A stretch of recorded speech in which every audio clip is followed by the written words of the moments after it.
핵심 이슈의 궁금증을 풀어보는 시간 ETY입니다. 수도권 사시는 분들 지난 2주간 불편한 시간, 또 고통스러운 시간 잘 버텨주신 덕에 거리 두기가 2.5에서 2단계로 내려왔습니다. 내 일상에서 다시금 달라지게 된 건 어떤 건지, 또 지금 시점에서 적절한 조치인지 백순영 가톨릭대 의대 명예교수와 함께 살펴보겠습니다. 교수님, 어서 오십시오. 네. 이제 커피점에 앉아서 공부하는 젊은이들도 보이고 또 모여서 앉아서 대화하는 주부들도 보이고 일단 반갑더라고요. 네, 그렇습니다. 이 커피점은 영업 제한이 풀렸고 좀 보시면 아시겠지만 PC방도 영업 재개 들어갔습니다. 그리고 300명 미만의 학원들 이제 비대면 수업에서 다시 대면 수업으로, 그리고 초중고들은 당분간 원격 수업 할 수밖에 없을 것 같고요. 교회도 대면 예배는 당분간 금지죠.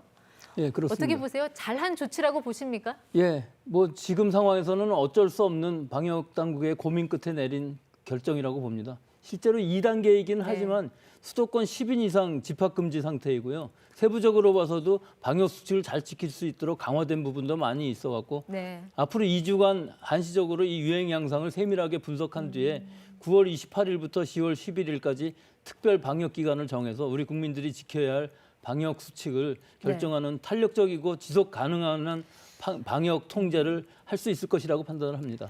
카페도 아직은 정상 영업은 아니죠. 보니까 이제 QR코드도 좀 찍어서 들어가야 되고 좌석에 앉으려면요. 예, 그리고 그냥 이제, 좌석도 거리 두기를 해야 되기 때문에 테이블을 상당히 많이 떨어뜨려 놨습니다. 하지만 지금 이 상황에서 결국은 이런 방역이라는 면에서 보면은 모이는 것 자체가 사실은 문제일 수 있습니다.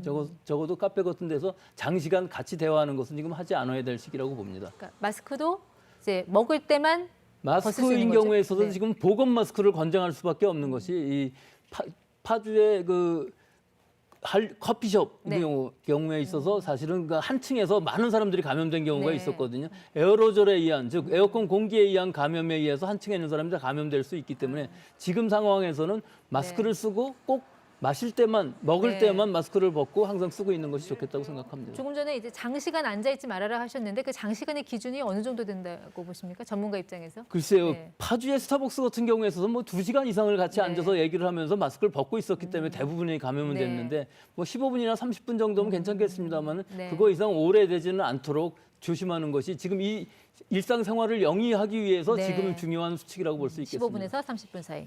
자, PC방 같은 경우는 이제 고위험 시설에서 일단 제외가 됐습니다. 밀접, 밀폐, 그리고 밀집 여러 가지 특성을 갖춘 곳인데 괜찮을까요? 물론 이제 PC방 입장에서는 미성년자 출입 금지하고 음식 섭취 금지하는 거 이 부분에 대해서 형평성 문제를 제기는 합니다만. 일단 저기서도 한 가지 더 있는 것이 각 자리를 떨어뜨려서 붙어 앉지 못하게 하는 부분이 있기 때문에 분명히 밀폐된 실내이고 많은 사람들이 모이면은 어려운 부분, 방역에 어려운 부분이 분명히 있습니다. 하지만 업주인 경우에 있어서는 소독과 가능한 한 환기를 확실히 하는 것들이 분명히 필요하고요. 또 하나는 이 안에서 마스크를 꼭 쓰고서 컴퓨터를 만져야 되겠다 하는 부분, 또 이런 키보드 같은 것들도 소독을 잘 해야 될 것 같은 것들, 이 모든 방역 수칙을 다 잘 지킨다면 충분히 감염을 또 방지할 수 있을 것으로 보입니다. 제가 이제 문제가 없냐고 자꾸 여쭤보는 이유가 이 확진자 숫자 때문에 그렇습니다. 좀 같이 보시면요. 2.5단계 시행된 게 8월 30일. 자, 그 이후로 이제 200명대에서 100명대로는 내려왔는데 아직 두 자릿수는 안 떨어졌어요. 왜 이렇게 안 떨어지는 건가요? 이 8월 30일 이전의 상황이 중요한데요. 8월 14일부터 시작해서 300명, 400명까지 올라갔거든요. 결국은 전체적인 감염의 규모, 유행의 규모가 컸기 때문에 이것이 갑자기 급격히 떨어지기는 어려울 것으로 보입니다. 이 그래프에서도 보시다시피 9월 7일, 9월 14일은 전부 월요일입니다. 이 월요일은 상당히 많이 줄어드는 주말 효과가 있어서 진단검사 수 자체가 줄었기 때문에 앞으로 내일 이후에 주말까지 얼마나 줄어들 수 있느냐가 관건으로 보이고 아마 내일 이후는 좀 더 줄어들 것으로 보여서 두 자릿수까지는 갈 수는 있겠지만 우리가 목표로 하는 50명 정도까지는 가기는 아마 어려울 것으로 보여서 당분간 2주일 동안의 추세를 봐야 할 것으로 봅니다. 하루 이틀 후에는 두 자릿수로 내려올 가능성이 있다. 이 확진자 숫자도 문제지만 일단 발병 양상이 깔끔하지가 않습니다. 감염 경로를 알 수 없는 환자들이 지금 계속 나오고 있는데 정은경 청장도 오늘 이 문제를 언급을 했어요. 잠깐 들어보겠습니다. 감염 경로가 확인되지 않은 산발 감염이 20%대를 유지하고 있으며 지역사회 잠복 감염과 N차 전파 위험이 지속되고 있어 경각심을 가지고 방역 수칙을 준수해 주실 것을 당부를 드립니다. 감염 경로가 확인되지 않은 환자가 20% 비율이라는 거. 자, 이거 다시 말하면 그러니까 그거잖아요. 확진자의 한 4-5배 이상이 감염이 된 상태에서 숨어 있을 수 있다.